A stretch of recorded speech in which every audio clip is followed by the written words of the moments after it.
Asterisk, you ever hear of Beatrice Langford? Carla asked, her breath curling in the cold air. Peter tightened his grip on the wrench, staring at the flames consuming his truck. Someone had sent a warning. Someone wanted him gone. The names come up, he muttered. Carla exhaled sharply. Then you don't know the half of it. Peter turned to face her, heart pounding. He thought he was just chasing his mother's past. But this was bigger, darker, and had been waiting for him all along. Asterisk. The wind sliced the pines of rural Maine, rattling the warped tin sign above Peter's garage. Peter, 28, stood alone in the dim light of his shop, grease-streaked hands gripping a wrench as he stared at the horizon. His life was a quiet machine, fixing cars, nursing black coffee, and dodging the ghosts that lingered in the silence. His mother, Margaret, died when he was 6, her face a fading Polaroid in his mind. His father, a void he'd never filled. The garage was his refuge, a fortress against the questions he'd stopped asking. That frigid January morning, a Toyota limped into his lot, coughing black smoke. A woman climbed out, Carla, mid-30s, her brown hair a tangled mess, her coat patched at the elbows. Behind her, a small boy with bright, restless eyes clutched a toy car. Alex, 5, beamed at Peter like he'd spotted a legend. Carla's voice cracked as she spoke. The car was her lifeline, but it was dying and her wallet was thin.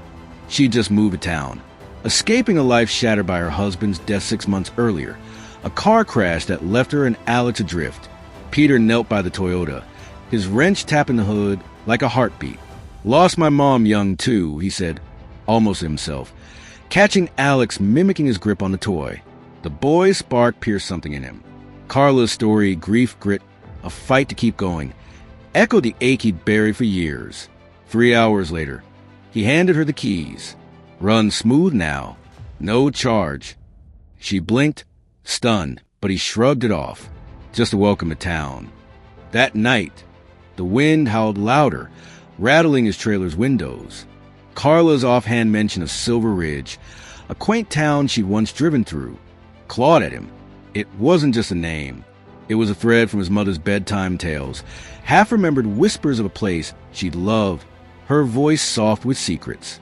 He dragged a dusty wooden box from under his bed, its hinges groaning as he forced it open. Inside, a stack of yellowed letters tied with twine, faded photos of Margaret laughing by a grand house, and a note in her jagged scrawl.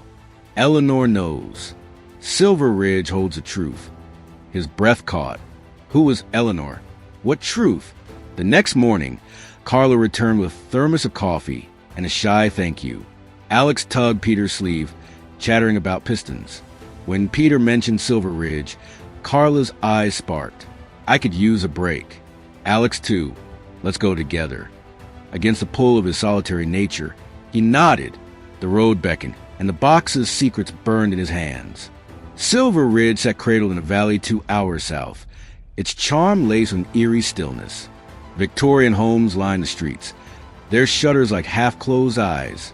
The trio, Peter, Carl, and Alex, started at the Pinewood Diner, where a gray-haired waitress named squinted at Margaret's photo over her bifocals. Oh, her. Worked up at the Langford estate 20-odd years back. Left in a hurry. Folks said the family didn't take kindly to her poking around their business. Got leaned closer, her voice a rasp. Rich folks bury their dirt deep. The Langford estate loomed on a hill, its iron gates rusted but unyielding. Marcus Langford, early 30s, answered their knock. Sharp cheekbones, sharper eyes, his tailored suit clashing with the mansion's faded opulence. He studied Margaret's photo with a flicker of unease. My grandfather, Charles, mentioned her, said she was special. His words were clipped, but he waved them inside. The parlor reeked of old money and older lies. Mahogany walls, a chandelier dripping dust. Marcus poured tea, his hand steady but his gaze skittish. Grandfather loved her, planned to leave grandmother Beatrice for her. It tore the family apart. He smirked, bitter. Grandmother didn't take betrayal lightly. Margaret bolted, smart move. Peter's stomach knotted. His mother, tangled in a rich man's drama, it felt too small for the woman he'd mythologized. Carla, Sensing Peter's tension, press Marcus. What happened to Charles? Marcus hesitated, then led them to a locked study. Inside, dust blanketed a desk stacked with letters. Charles's handwriting, desperate and tender, addressed to Margaret. I'll find you. The fund is yours. Forgive me. A fund? Peter's mind spun. Then Alex, ever curious, tugged a loose floorboard near the fireplace. Beneath it, a leather journal, Margaret's. Her entries were raw, jagged. Charles swore we'd run away. His wife's eyes are knives, she knows. I'm leaving tonight. For the baby. Peter's breath hitched. Baby? Him? He locked eyes with Marcus, who paled. You're saying you're his kid? Marcus demanded paternity test, his voice cracking. Peter agreed, dread and a strange hunger twisting inside him. The test took 3 agonizing days. While they waited, Peter and Carla hunted for Eleanor. A librarian pointed them to Eleanor Grayson, a widow living in a crooked cottage by the woods. She was 80, her hands gnarled like roots, her memory a steel trap.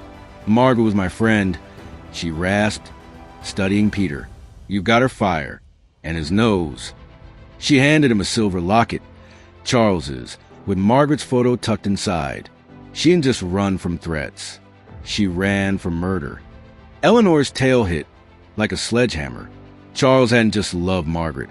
He'd uncovered Beatrice's embezzlement from the Langford fortune, siphoning millions into offshore accounts. He planned to expose her, using the cash to start over with Margaret. Beatrice found out. The night Margaret fled, Charles died in his Bentley. Brake severed. An accident the sheriff never questioned. Beatrice framed Margaret, but Eleanor saw through it. Beatrice killed him. Margaret took the fall to shield you. Back at the estate, the paternity test arrived, positive. Peter was Charles Langford's son. Marcus slumped, guilt etching his face. Grandmother's dead now, but she buried it all, money, lies, murder. He slid over a bank statement. Charles's fund, untouched for decades, now worth $12 million. It's yours. She'd have wanted that. But the shadows thickened. That night, as they slept in a motel on the edge of town, Peter's truck erupted in flames outside their room. Carla yanked Alex back from the window, her scream piercing the dark. Peter stumbled out, coughing through smoke, and spotted a note pinned to a brick in the ashes. Leave or burn. Carla clutched Alex, her voice steel. Who's doing this? Peter's jaw tightened. Someone still guarding the Langford name. Peter's first suspect was Marcus, too polished, too eager to spill family secrets. But Marcus swore he was clean, pointing instead to his uncle, Victor Langford, a recluse who'd inherited Beatrice's venom. Victor lived in a hunting lodge 10 miles out, a bear of a man with a scar, slashing his cheek, and a temper that flared like dry tinder. Peter, Carla, and Marcus drove out at dawn, leaving Alex with Eleanor for safety. The lodge stank of whiskey and gun oil. Victor loomed in the doorway, a shotgun propped against the wall. Charles was a fool. Margaret was trash. You think you can stroll in and claim what's ours. His laugh was a snarl. Peter stepped closer, fists clenched. What did you do to my truck? Victor lunged, but Peter, fueled by years of quiet fury, slammed him into the wall. Carla darted past, rifling through a desk. She found a ledger, proof Victor had drained half the fund over decades, terrified of Peter's claim. The fire? His clumsy warning. But Victor wasn't done. He broke free, grabbing the shotgun. Marcus tackled him, the blast shattering a window. Glass rained as Peter wrestled the weapon away, pinning Victor to the floor. Carla called the sheriff, her hands shaking but her voice steady. Deputies cuffed Victor, his curses echoing into the woods. The ledger sealed his fate, embezzlement, arson, and a trail back to Beatrice's crimes. Back in Silver Ridge, Peter thought it was over. He was wrong. Eleanor called him to her cottage, her eyes grave.